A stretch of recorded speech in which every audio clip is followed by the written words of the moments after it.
싶은 인물들이 있다고 한다면 구약 성경에서 가장 대표적인 사람이 아브라함과 다윗이에요.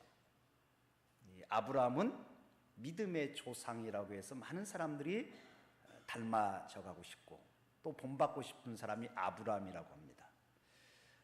아브라함보다 더 많은 사람들에게 영향을 끼치고 닮아지고 싶은 제일 1번은 다윗입니다. 다비드라고도 하죠. 이 다윗이 왜 그렇게 많은 사람들에게 존경의 대상이 되고 왕 중에 최고의 왕이다 할 정도로 대단한 영향을 끼쳤던 사람이 다윗이라는 사람이에요. 이 다윗은 우리가 잘 아는 같이 그 출신을 보면 그렇게 화려하지 않아요. 다윗은 이세의 아들 중에서 8번째 아들로 태어났습니다. 그리고 8번째 아들로 태어났기 때문에 형들에게 이렇게 치여가지고 길을 그렇게 피지 못하고 또 부모로부터도 많은 사랑과 어떤 면에 관심의 대상은 아니었던 것 같습니다.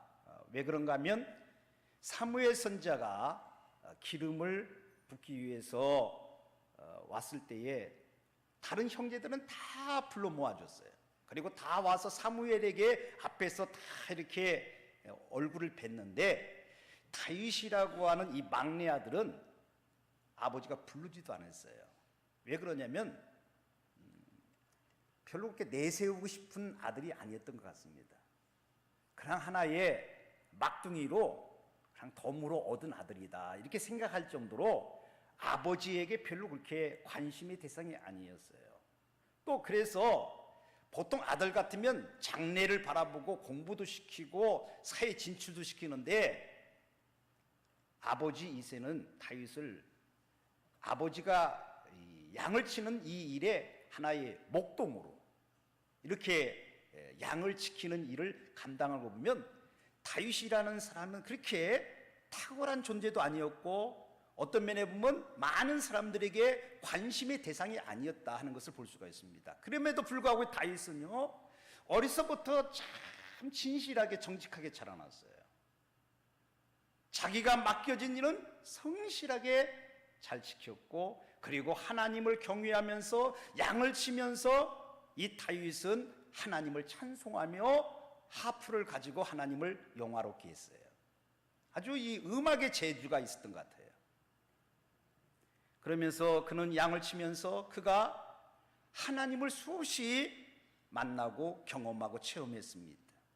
그리고 하나님이 나와 함께 하심을 다윗은 확실히 믿었던 것 같아요. 하나님이 함께 하신 다윗에게는 두려움이 없었어요. 양을 치다가 사자나 곰이 나타나면 다른 사람들은 다 도망갔어요. 그런데 이 어려서부터 이 다윗은 사자와 곰이 나타나서 양을 잡아먹으려고 할 때에 다윗은 그 사자 앞에서 버티고 서면서 사자와 싸워서 사자를 물리쳤습니다. 때로는 곰이 양을 잡아먹으려고 할 때에 곰과 싸워서 곰을 물맷대로 때려 눕혔던 아주 담대한 두려움이 없는 그런 어린 아이로 성장했던 것 같아요.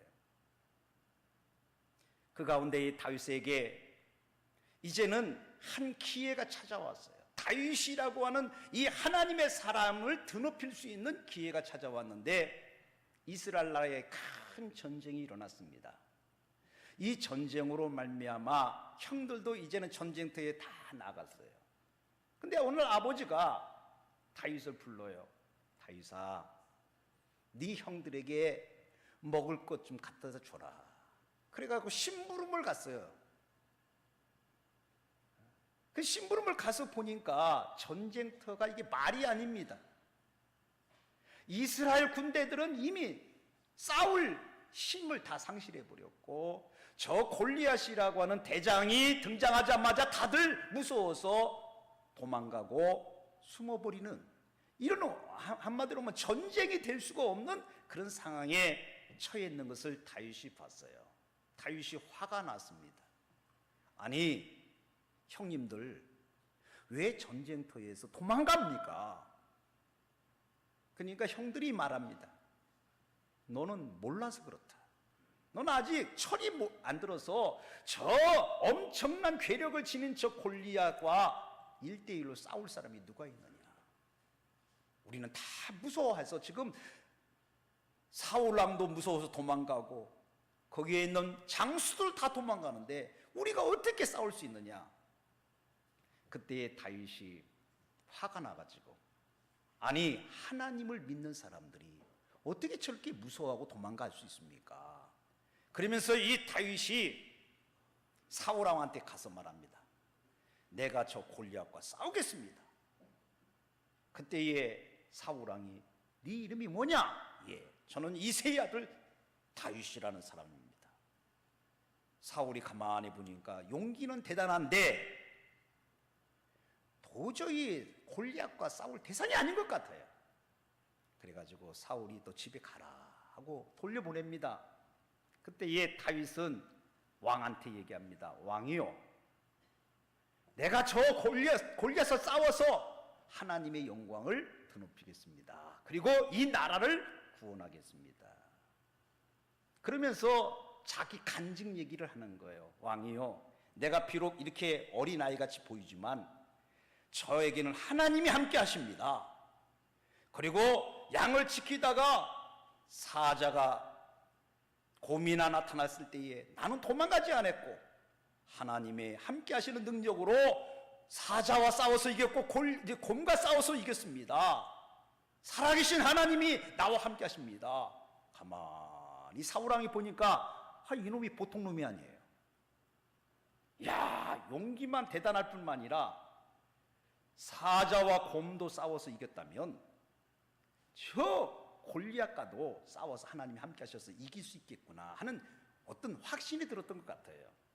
그래서 다윗에게 나가라 하고 허락을 해줍니다. 여러분, 이 다윗이 나갈 때에 무슨 칼을 가지고 나간 것도 아니요, 무슨 방패를 가지고 나간 것도 아니요, 다윗이 지금 골리앗을 향해 나갈 때에 돌멩이 5개 가지고, 물맷돌 5개 가지고 나가요. 그런데 참 이상해서 이 물맷돌로 말미암아 하나님이 함께 하셔서 그 전쟁에서 대승리를 거두는, 그래서 민족의 영웅이 됩니다. 나라를 구한 영웅이 누구냐면 다윗입니다. 이 다윗의 승리는 이스라엘 전체에게 기쁨이요, 하나님이 살아계심을 만방에 보여주는 역사적인 사건이었습니다. 그 위에 이 다윗은 수많은 고난과 연단을 당했죠.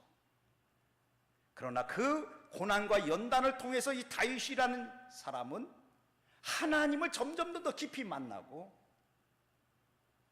그의 신앙은 점점 자라나는 하나님의 마음에 합당한 사람으로 자라납니다. 그 위에 그가 이스라엘의 왕이 됩니다. 거대한 제국을 만듭니다. 그리고 그가 어떤 면에 보면 아브라함을 통해서 약속하신 그 가나안 땅을 전부 그 영토를 다 차지하는 역사적인 인물이 됩니다. 하나님의 놀라운 축복이 함께하는 사람이었죠. 그런데 오늘 이 다윗은요, 큰 죄를 범하는 사건이 등장을 합니다. 이제는 이스라엘 나라를 견고하게 세웠습니다. 거대한 나라를 만들었습니다. 자기를 지키고 나라를 지킬 수 있는 사람이 130만 명의 대군이 있습니다. 자기 주변에는 목숨을 걸고 다윗을 위해서 싸울 37명의 용사들이 있습니다. 이 용사들은 보통 용사들이 아니에요. 적군 600명을 칼날 하나로 쳐부실 정도로 엄청난 괴력을 지닌 용사들입니다. 그렇게 용사들이 있고 나라가 있고 어떤 면에 보면 명예가 있고 권리가 있고 모든 부귀영화를 한 손에 쥐고 있는 이 다윗이 됐을 때에 갑자기 교만하기 시작했습니다. 그리고 자만심에 빠졌습니다. 전쟁이 있는데 그 전쟁터에 자기 부하들만 보내고 자기는 낮잠을 푹 자고 나서 아침에 늦게 일어났습니다. 이 갑자기 잠을 자고 일어나니까 유혹이 찾아왔어요. 웬 여인이 목욕하는 장면이 이 다윗의 눈에 들어왔어요. 그래갖고 이 여인을 바라보면서 성욕이 생겨서 그 여인을 데려다가 이 성폭행을 한 거죠. 아기가 임신했습니다. 임신을 하자 그것을 숨기기 위해서 그 남편을 전쟁터에서 죽입니다. 그리고 그것을 가리기 위해서 온갖 방법과 속임수를 씁니다. 그래서 자기는 이제 완전 범죄라고 생각했던 거예요. 그런데 이게 웬일입니까? 선지자 한 사람이 다 찾아옵니다. 찾아와서 이상한 얘기를 하더니 하나님께 범죄하고 이스라엘에게 범죄한 그 나쁜 놈이 바로 당신이라고 손가락질을 합니다. 다윗은 그 자리에서 꿇어 엎드립니다. 그리고 하나님 앞에 용서를 구합니다. 그리고 하나님을 그 자리에서 만납니다. 변화됩니다. 이제는 이 다윗이 새로운 사람으로 변화되면서 다윗이 오늘 이 본문에 보면 이런 얘기를 하는 거예요. 불법의 사함을 받고 죄가 가리워짐을 받는 사람들은 복이 있고 주께서 그 죄를 인정하지 아니하실 사람은 복이 있도다. 이게 무슨 말입니까? 다윗은 자기가 이스라엘의 장군이 되고 이스라엘의 왕이 되고 부귀영화를 한손에 잡은 것을 복이라고 외치지 아니하고 자기가 하나님께 죄를 지었을 때 남의 여인을 아픔과 고통을 줬을 때 죄 없는 그의 남편 우리야를 전쟁터에 죽인 것, 이건 흉악한 죄죠. 도저히 있을 수 없는 정말 악하고 흉악한 죄를 그걸 쳐놓고도 용서를 빌지 못하고 숨기고 완전 범죄로 꿈꿨던 이 다윗에게 하나님께서 찾아오셔서 그 죄를 다 회개할 때 용서해 주셨다는 거예요. 그리고 그 죄를 다 가리워 줬다는 거예요. 어떤 대가를 요구한 것이 아니라 하나님이 그에게 모든 자비를 베풀었다는 거예요. 이게 사죄의 복이라, 하나님의 은혜의 복이라는 것을 말씀을 주신 거예요. 여러분, 우리가 이 세상에 살면서 가장 큰 축복이 뭘까? 하나님을 믿으면서 받은 가장 큰 축복이 뭘까? 물론 우리가 하나님을 잘 믿으면서 사업의 복도 받을 수 있고 건강의 복도 받을 수 있고 자녀의 복을 받을 수도 있습니다. 성공할 수도 있고 출세할 수도 있어요. 그러나 이런 복은 일시적인 복이라는 거예요. 이런 복은 현세적인 세상에 사는 동안만 얻는 복이에요. 그런데 다윗이 고백하는 가장 큰 축복, 가장 영원한 축복은 제사함 받고 구원받는 것입니다. 할렐루야. 여러분들은 제사함 받고 구원받는다고 하는 이것을 너무 가볍게 여겨요. 아니, 내가 제사함 받는 것이 뭐 그렇게 중요한 건가? 여러분들, 죄의 싹은 사망이에요. 죄를 지은 것이 해결하지 아니하면 영원한 지옥과 같은 인생을 살 수밖에 없고 죄책감의 노예가 될 수밖에 없고 마지막 그 결론은 지옥 형벌을 받는 거예요. 여러분, 이것은 우리 죄 문제를 해결받는 것은 인간의 선행이나 노력으로 된 게 아니에요. 일한 것이 있어서 그 죄가 사함받는 게 아니라는 거예요. 그래서 오늘 이 사도 바울은 뭐라고 말합니까?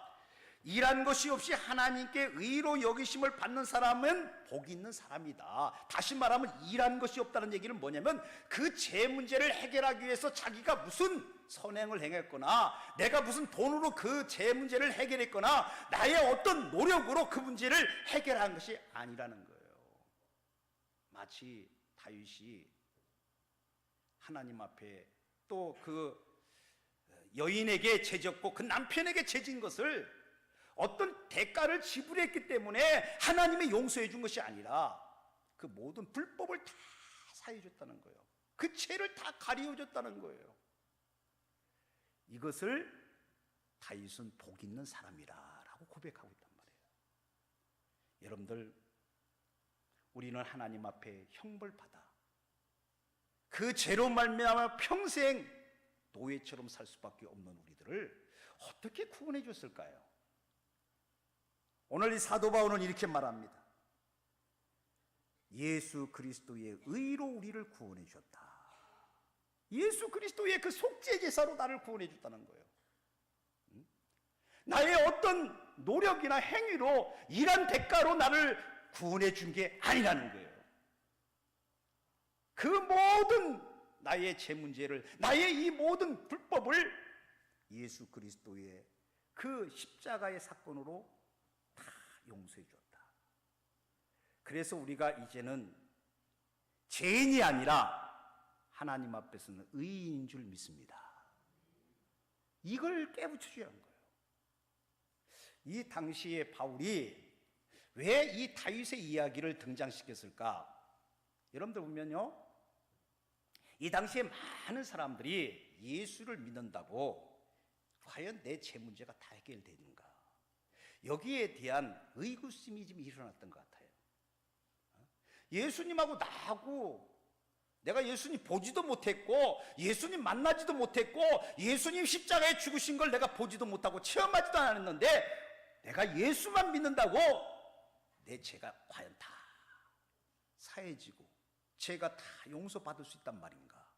이거에 대해서 로마에 있는 성도들이 많이 의심하는 자들이 있었던 것 같아요. 또 그뿐만 아니라 율법주의자들이 찾아가서 뭐냐면, 예수 믿고 너 죄 문제 다 해결받는 게 아니야. 네가 예수 믿었으면 이제는 건출발이고 이제는 죄 문제 해결하기 위해서 헌금을 해야 하고 죄 문제 해결하기 위해서 선행을 해야 하고 네가 좋은 일을 많이 해야만 죄 문제가 해결되는 거야. 율법을 지켜야만 죄 문제가 해결되는 거야 하고 이렇게 가리키는 거짓 선지자들이 있었던 것 같아요. 잘못된 길로 인도했던 것이 있던 것 같아요. 그래서 이 바울은 로마에 있는 성도들에게 그렇지 않다, 너희의 죄 문제가 어떻게 해결되는지 아느냐 하는 것을 지금 이 편지로서 이 로마서를 기록했던 거예요. 그러면서 여러분들 이 아브람 얘기부터 합니다. 아브람이 여러분들 뭐가 복이 있느냐? 아브람이 부자가 되고 많은 종들을 거느리고 가나안 땅이란 그 땅을 기업으로 얻어서 그것이 복이라는 것보다도 이 아브람이 진짜 복을 뭐라고 말하냐면 창세기 15장에 보면 믿음으로 의롭다 하신 것을 복이라고 말하는 거예요. 여러분들, 아브람이 어떤 선행을 행하거나 어떤 노력을 해서 의롭다 하심을 받은 게 아니라는 거예요. 하나님께서 아브람을 만나사 아브람을 설득시키고 나를 믿으면 너희가 의롭다 된다, 내 자손이 하늘의 별같이 많아질 것이다 하는 그 말씀을 이해가 안 되지만 믿었다는 거예요. 그 믿음을 하나님이 보시고 아브람을 의롭다고 인쳐주신 줄 믿습니다. 그리고 나서 할례를 베풀었다는 거예요. 그러니까 할례를 받았기 때문에 의로운 것이 아니라 아브람, 믿음의 조상 아브람이 하나님의 약속의 말씀을 믿었기 때문에 의롭다, 하나님이 그렇게 인쳐주신 줄 믿습니다. 여러분이 똑같다는 거예요. 우리가 어떻게 의로워지고 내 죄 문제가 어떻게 해결되고 내가 어떻게 행복한 사람이 되느냐? 예수 한 분만 믿으면 됩니다. 예수님 한 분만 나의 주인이 되어지면 됩니다. 예수 그 이름만 부르면 제산 받을 수 있습니다. 이 얘기를 지금 뭐냐 우리들에게 선포해 주는 거예요. 우리가 이 교회라고 하는 것은 뭐가 여러분들 이게 축복의 여러분들 곳입니까? 무엇이 이 교회 다닌다고 행복한 것입니까? 예수님 한 분을 믿음으로 나의 과거, 현재, 미래의 죄가 예수님이 나를 위해서 십자가에 죽으신 그 보배 피가 나에게 덮어져서 나의 모든 죄가 예수 안에서 다 해결받은 줄 믿습니다. 그래서 8절에 보면 주께서 그 죄를 인정하지 아니하실 사람은 복이 있도다. 다시 말하면 예수님의 보배 피로 덮임을 받은 사람들은 이제는 나 자신을 내가 봐도요, 아직도 죄에 지잖아요. 아직도 쓰러지고 넘어지고 예수 믿지만 아직도 우리에는 형편없이 연약함이 있잖아요. 또 세상 들어가면 또 죄짓고 또 거짓말하고 욕심의 노예가 되어 있잖아요. 그걸 내 자신을 봐도요 그렇단 말이에요. 또 주변 사람을 봐도 예수 믿는다고 죄 안 짓는 사람이 있어요? 다 죄져요.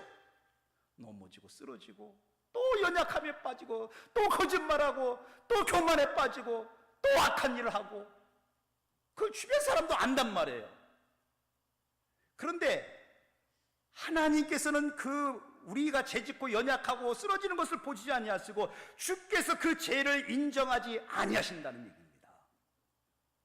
왜 그렇습니까? 예수 그리스도가 내 죄 문제를, 과거, 현재, 미래의 죄를 다 해결해 주셨고 그 죄를 다 덮어주었기 때문에 하나님은 나를 죄인으로 취급하지 아니하시고 나를 의인으로 받아주신 줄 믿습니다.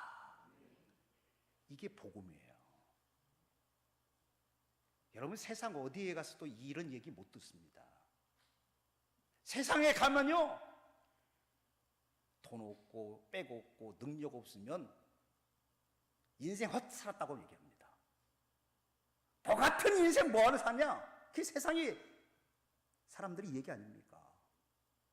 그런데요, 우리는 힘없고 연약하고 부족한다 할지라도 교회에 나와서 예수만 믿으면 오늘 죽어도 천국에 갈 수 있고 하나님의 자녀가 되는 놀라운 축복을 얻을 수 있단 말입니다.